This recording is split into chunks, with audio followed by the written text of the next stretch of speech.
Hello guys, मेरा नाम रजनीश कुमार है और एक बार फिर से स्वागत है आपके अपने इस यूट्यूब चैनल में। तो आज दोस्तों हम लोग बात करेंगे बहुत ही चर्चित, बहुत ही प्रसिद्ध और बहुत ही ज्वलंत मुद्दा रहने वाला, वह है हमारा आरक्षण।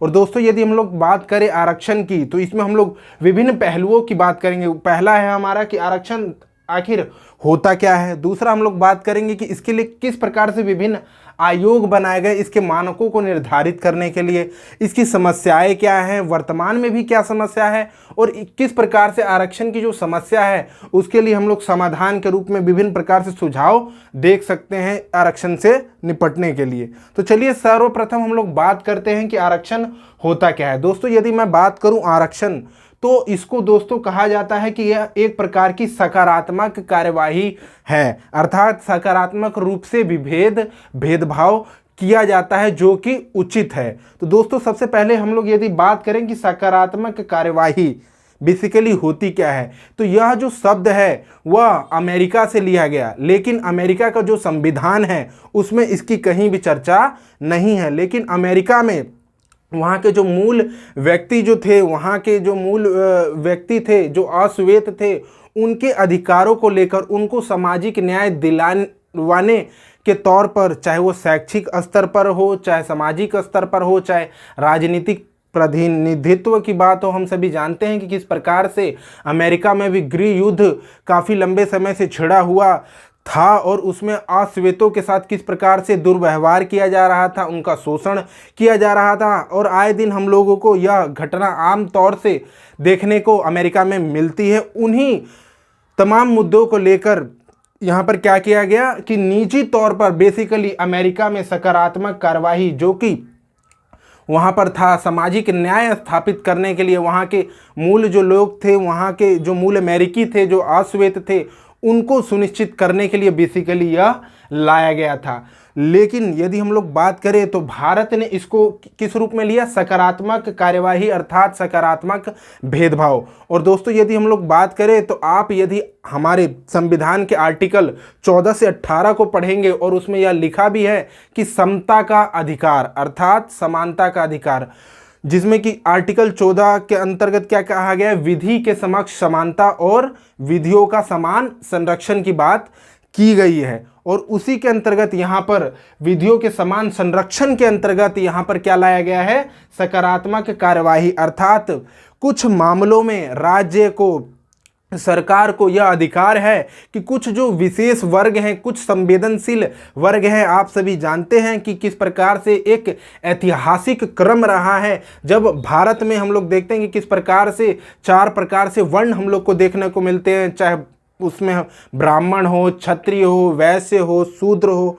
वहाँ से लेकर यदि हम लोग बात करें भारत में, तो डॉक्टर भीमराव अंबेडकर के द्वारा भी किस प्रकार से दलितों के उत्थान के लिए, अनुसूचित जाति जनजाति के लिए किस प्रकार से प्रयास किए गए, उनको आरक्षण के लिए किस प्रकार से उनके द्वारा प्रयास किए गए, ये सभी हम जानते हैं। और उसी के अंतर्गत और इन्हीं तमाम बिंदुओं को ध्यान में रखते हुए विधियों का समान संरक्षण, विधि के समक्ष समानता के साथ विधियों का समान संरक्षण भी रखा गया, जिसमें कि जो आर्थिक रूप से कमज़ोर हैं, जो शैक्षणिक रूप से उनको अवसर नहीं मिल पाया, जो कि इतिहास में उनके साथ क्या हुआ था, विभिन्न प्रकार से उनका दमन हुआ था, उनकी उपेक्षा की गई थी, उनको दबाया गया था।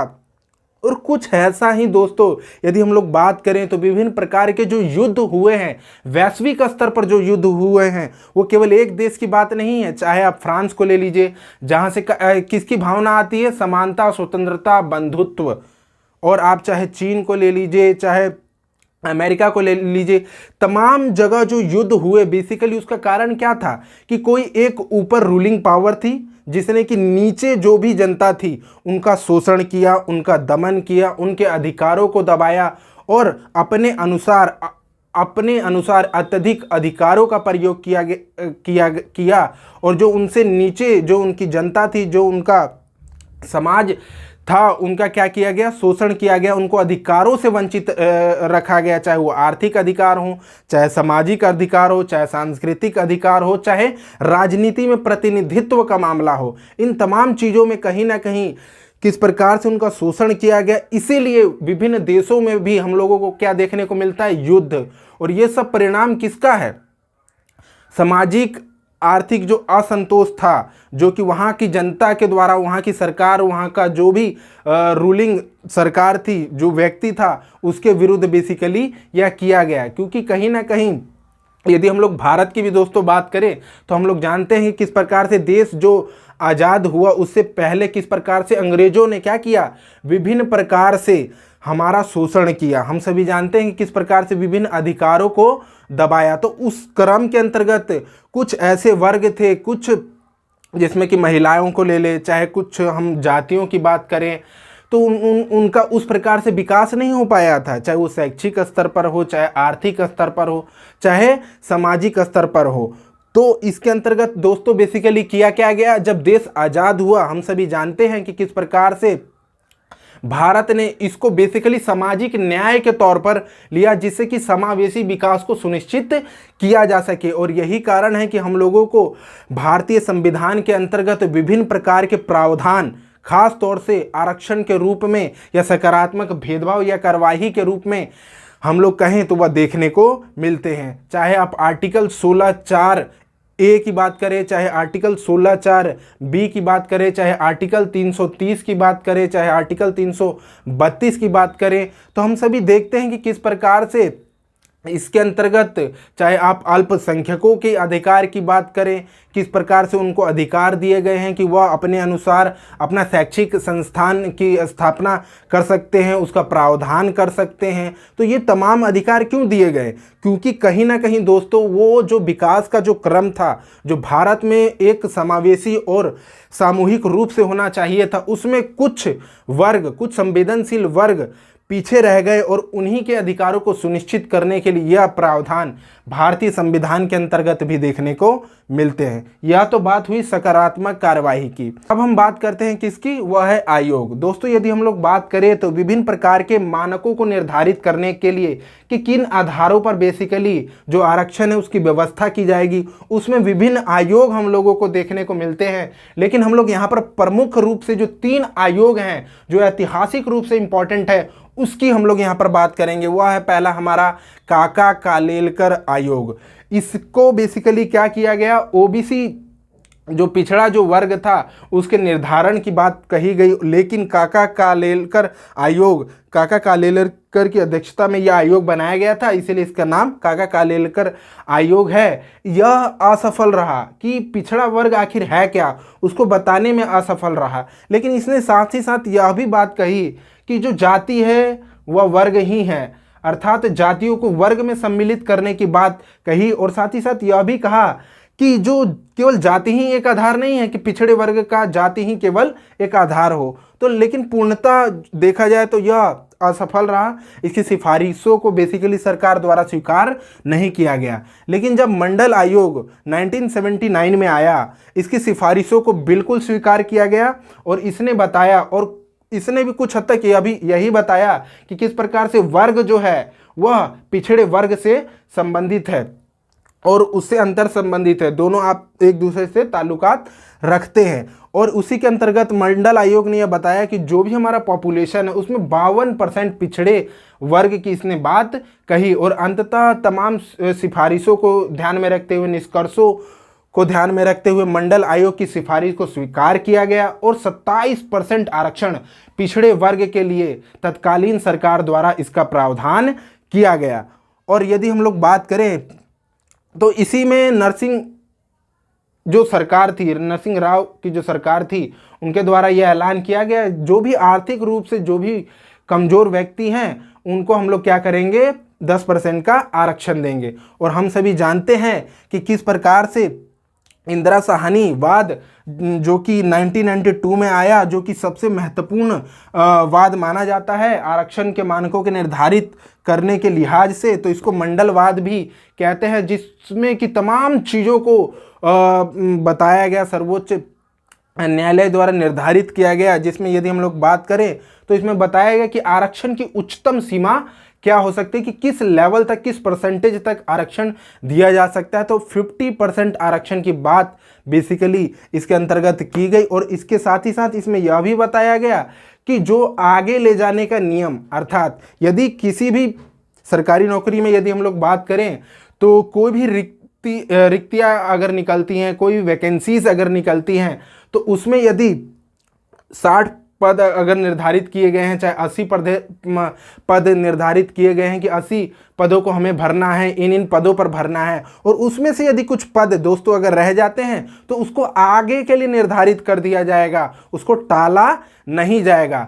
तो इसी के अंतर्गत आगे ले जाने का नियम भी बताया गया, और इसमें यह भी बताया गया कि आखिर प्रोन्नति में आरक्षण क्या होगा। तो इसमें माननीय कोर्ट ने कहा कि आरक्षण का बेसिकली दोस्तों मतलब है आरंभिक नियुक्ति से, ना कि आप प्रोन्नति में आरक्षण ले। यह एक दूसरी बात है कि बाद में जो केस आया, नागराज जो वाद आया, उसमें फिर से इसको जारी रख दिया गया कि प्रोन्नति में आरक्षण दिया जाएगा। लेकिन इसमें सबसे महत्वपूर्ण जो बात कही गई, काका कालेलकर और मंडल आयोग के ने भी इस पे जो बात कही थी, वह था पिछड़ा वर्ग। आखिर पिछड़ा वर्ग किसको कहा जाएगा, इसको लेकर कोर्ट ने बड़ी ही इंपॉर्टेंट बात कही कि पिछड़ा वर्ग के लिए कोई आर्थिक आधार हमारे संविधान में नहीं है, तो पिछड़ा वर्ग आर्थिक आधार पर स्वीकार नहीं किया जाएगा। उसके लिए सामाजिक और आर्थिक आधारों को कोर्ट द्वारा बेसिकली इस बात में प्राथमिकता दी गई, और साथ ही साथ क्रीमी लेयर की पहचान की इसमें बात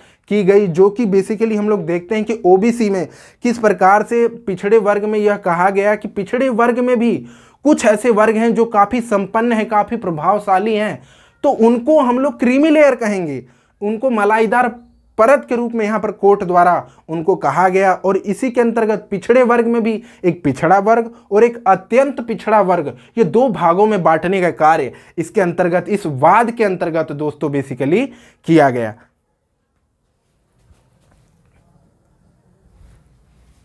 चलिए अब बढ़ते हैं नेक्स्ट बिंदु की ओर, वह है हमारा समस्या। दोस्तों यदि हम लोग बात करें कि आखिर आरक्षण को लेकर क्या समस्या है, और ऐतिहासिक रूप से यानी इतिहास से लेकर अभी तक भी यदि बात करें, तो इन बिंदुओं के अंतर्गत हम लोग पाएंगे कि कहीं ना कहीं आपस में एक प्रकार का विवाद है, एक प्रकार की समस्या बनी हुई है, जिसको लेकर आए दिन धरना प्रदर्शन और कई प्रकार से सांप्रदायिक दंगे भी देखने को मिलते हैं जातिगत आधारों पर। तो सबसे पहला है आरक्षण की राजनीति। दोस्तों हम सभी परिचित हैं कि किस प्रकार से भारत जो हमारा देश है उसमें विभिन्न प्रकार की पार्टियां हैं, और विभिन्न प्रकार से चुनाव समय समय पर करवाए जाते हैं सरकार द्वारा, प्रशासन द्वारा। तो उसमें हम लोग देखते हैं कि किस प्रकार से आरक्षण की राजनीति, अर्थात जब भी राजनीतिज्ञ जो पार्टियां होती हैं, जब भी चुनाव नज़दीक आता है, समय आता है, तो वो अपना मैनिफेस्टो जारी करती हैं, जिसके माध्यम से वो विभिन्न प्रकार के जो जातियां हैं, जो संवेदनशील वर्ग है, विभिन्न प्रकार के से उनके लिए क्या लेकर आती हैं, वो चुनावी क्या लेकर आती हैं, योजनाएं लेकर आती हैं उनके लिए, उनके कल्याण की वो बेसिकली बात करती हैं कि हम इस जाति के लिए, इन वर्ग के लिए बहुत तरह से काम करेंगे, उनके उत्थान के लिए काम किया जाएगा, उनको सामूहिक रूप से उनका विकास किया जाएगा। इन तमाम चीज़ों को लेकर यहाँ पर वोट बैंक की राजनीति की जाती है। दरअसल यदि हम लोग बात करें तो बेसिकली सरकार का मुख्य उद्देश्य क्या था कि आरक्षण के माध्यम से जो भी मुख्य धारा से संवेदनशील वर्ग जो कटे हुए हैं, जो पीछे रह गए हैं, उनको देश की मुख्य धारा से जोड़ा जाए, मेन वर्ग से जोड़ा जाए, और एक सामूहिक समावेशी विकास में के माध्यम से भारत का विकास सुनिश्चित किया जाए। लेकिन वास्तव में ऐसा दोस्तों होता नहीं है। दरअसल अगर इनके द्वारा आरक्षण दिया भी जाता है और विभिन्न प्रकार की जातियों को आरक्षण दिया जाता है, उनको आरक्षण में शामिल कर लिया जाता है, तो उनका कहीं ना कहीं यह मंशा होता है कि उनके माध्यम से वह वोट बैंक की राजनीति करें। यानी आरक्षण भी आरक्षण के पीछे भी उनकी मंशा क्या होती है, दरअसल कि ये हमारे लिए एक बड़ा वोट बैंक का कार्य करेंगे, और इसके लिए वो विभिन्न प्रकार की योजनाएं तो लागू करते ही हैं चुनाव के माध्यम से। लेकिन इन सभी में हम सभी देखते हैं कि आज के समय में भी जो वास्तविक जो लाभ उन पिछड़ी, दबी और उपेक्षित जो जातियां थी, जिनको आरक्षण मिलना चाहिए था विभिन्न स्तरों पर, वह उनको नहीं मिल पाता है। बल्कि जो प्रभावशाली जो वर्ग होते हैं और जो वर्तमान में उसमें एलिजिबल नहीं है, वह उसका यानी अगड़ी जातियां उसका फायदा बेसिकली यहाँ पर ले लेती है। और दूसरा यदि हम लोग बात करें तो इसको लेकर विवाद होता है कि यह योग्यता विरोधी है। योग्यता विरोधी। अर्थात यहाँ पर यह बात कही जाती है, और ख़ास तौर से जो जितनी सरकारी नौकरियां हैं उनके लिए जो वैकेंसीज निकलती है या अन्य बड़े संस्थान जो हैं वहाँ पर जो आरक्षण की जो व्यवस्था यदि होती है तो उसमें यह कहा जाता है कि जो भी एलिजिबिलिटी है उसके अंतर्गत क्या दिया जाता है, इन वर्गों को, चाहे एससी हो, चाहे एसटी हो, चाहे ओबीसी हो, चाहे ईडब्ल्यूएस हो, इनको छूट दी जाती है। तो एक तरफ तो वो वर्ग है जो कि जनरल है, अर्थात उसको किसी भी विषय में, किसी भी परीक्षा में क्या करना पड़ता है, पूर्णतः मार्क्स लाने पड़ते हैं। लेकिन एक तरफ वो वर्ग है जो कि कम मार्क्स लाकर भी आरक्षण के तहत उसको वह पद मिल जाता है, लेकिन एक वर्ग वह है जो जनरल वर्ग है, वह अधिक से अधिक मार्क्स लाकर भी उस परीक्षा से बाहर हो जाता है, उस कंपटीशन से बाहर हो जाता है। और इस प्रकार से यह कहा जाता है हमारे बुद्धिजीवियों द्वारा, वैज्ञानिकों द्वारा, सामाजिक वैज्ञानिकों द्वारा कि योग्यता विरोधी है। इससे कहीं ना कहीं एक जो कॉम्पिटिटिवनेस की जो भावना है, प्रतिस्पर्धा की भावना है, वह खत्म हो जाती है। प्रशासन की जो दक्षता है उस पर भी सवाल उठाया जाता है कि आखिर प्रशासन कर क्या रहा है। इससे तो प्रशासन में कहीं ना कहीं कमियां हम लोग को देखने को मिलेगी, भेदभाव देखने को मिल सकता है, और इससे कहीं ना कहीं जो प्रोडक्टिविटी हमें मिलनी चाहिए, अर्थात कहा यह जाता है कि उनको यदि कम मार्क्स पे उनको आरक्षण के माध्यम से अगर उन्हें वह चीज़ मिल जा रही है तो भविष्य में यह संभावना है कहीं ना कहीं उनके द्वारा वो जो काम जो पूरे निष्ठा से किया जाना चाहिए वह नहीं किया जाएगा। तो इसको लेकर भी एक प्रकार का विवाद है। लेकिन यह भी कहा जाता है कि ऐसा कोई ऐसा कोई सर्वे या सर्वेक्षण आज तक सामने नहीं आया है कि अगर योग्यता को लेकर अगर विभिन्न मानक निर्धारित किए जाते हैं तो इससे कोई प्रशासन पर प्रभाव पड़ेगा। अगला जो बात आता है वह यह कहा जाता है कि आर्टिकल 14, जैसा कि हम सभी ने बात किया कि इसके अंतर्गत कहा जाता है कि यह समता विरोधी है। अर्थात सरकार एक तरफ तो बात करती है कि विधि के समक्ष समानता, सभी के साथ समान व्यवहार किया जाएगा, लेकिन ऐसा क्या दोस्तों है? नहीं। एक व्यक्ति को आरक्षण के तहत वो सारे फायदे, वो सारी चीज़ें, फैसिलिटीज़ तो मिल जाती है, लेकिन कहीं ना कहीं दूसरा जो वर्ग है, जो जनरल वर्ग है, उसकी उपेक्षा कर दी जाती है। ऐसा बात इसमें कहा गया है। लेकिन हम सभी जानते हैं कि अगर हम लोग सर्वोच्च न्यायालय के बाद देखें, न्यायिक वाद अगर हम लोग देखें, तो उसमें यह कहा गया है कि चाहे आर्टिकल 16(1) हो, चाहे आर्टिकल 16(4) हो, यह दोनों ही इंदिरा साहनीवाद में बेसिकली कहा गया कि इसको समानता के रूप में देखा जाना चाहिए, ना कि इसको हम लोग अनुच्छेद 14 का उल्लंघन देखें। और साथ ही साथ थॉमसवाद में भी यह कहा गया कि आर्टिकल 16(4) और 16(1) जो बेसिकली है वह समानता विरोधी नहीं है, यह अपवाद नहीं है। बेसिकली जो प्रावधान जो किए गए, हम सभी जानते हैं कि राज्य को भी कुछ अधिकार दिए गए, चाहे वो आर्टिकल 14 हो, 15 हो, 16 हो, उसके अनुसार अगर उसको लगता है कि हमें राज्य के स्तर पर कुछ जो वर्ग है, संवेदनशील वर्ग है, उनके लिए प्रावधान किया जाना चाहिए, तो वो उस अनुसार बेसिकली वह कर सकती है। तो इस प्रकार से इसको यह कहना कि यह समता विरोधी है, समानता विरोधी है, यह उचित नहीं है। अब हम लोग दोस्तों बात करते हैं समाधान की। दोस्तों यदि हम लोग समाधान की बात करें तो आप सभी परिचित हैं कि किस प्रकार से आरक्षण का मुद्दा हमेशा चर्चा में रहता है, और आए दिन जो राजनीतिक पार्टियां हैं उसको लेकर विभिन्न प्रकार के अपने चुनावी मैनिफेस्टो के माध्यम से योजनाएं लेकर आती हैं। उसी के अंतर्गत दोस्तों यदि हम लोग बात करें तो इन तमाम मुद्दे को, जो कि एक ज्वलंत मुद्दा बना रहता है, उनको खत्म करने के लिए हम लोग क्या कर सकते हैं? वस्तुनिष्ठ और तार्किक।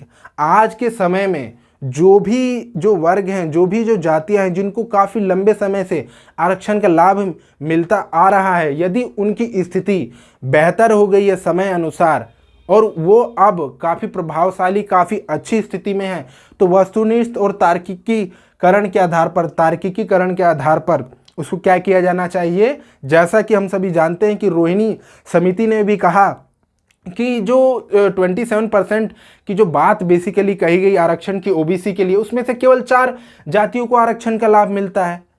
तो इसके अंतर्गत दोस्तों क्या किया जाना चाहिए? कहीं ना कहीं उसका क्या किया जाना चाहिए? समीक्षा किया जाना चाहिए, जो कि आरक्षण की समीक्षा की बात हम लोग देखने को मिलती है। और ऐसा जो तत्कालीन जो हमारे न्यायाधीश थे, प्रधान न्यायाधीश थे वाई चंद्रचूड़ ने भी कहा कि जो विभिन्न स्तर पर, चाहे वो शिक्षा के स्तर पर, चाहे विभिन्न संस्थानों में जो भी आरक्षण दिए जा रहे हैं, बेसिकली उसका क्या किया जाना चाहिए, समीक्षा किया जाना चाहिए।